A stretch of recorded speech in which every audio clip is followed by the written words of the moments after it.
Hebrews chapter 5. For every high priest taken from among men is appointed from men in things pertaining to God, that he may offer both gifts and sacrifices for sins.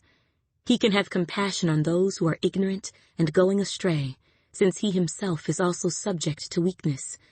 Because of this, he is required, as for the people, so also for himself, to offer sacrifices for sins. And no man takes this honor to himself, but he who is called by God, just as Aaron was.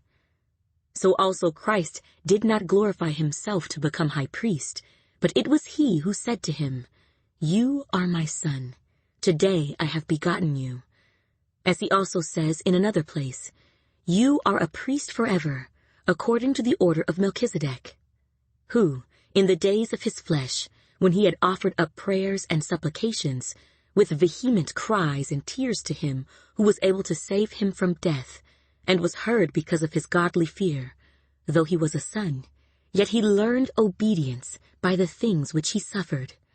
And having been perfected, he became the author of eternal salvation to all who obey him, called by God as high priest, according to the order of Melchizedek, of whom we have much to say and hard to explain, since you have become dull of hearing.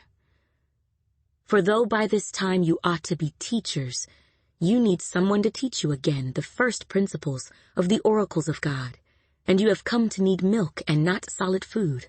For everyone who partakes only of milk is unskilled in the word of righteousness, for he is a babe. But solid food belongs to those who are of full age, that is, those who by reason of use have their senses exercised to discern both good and evil.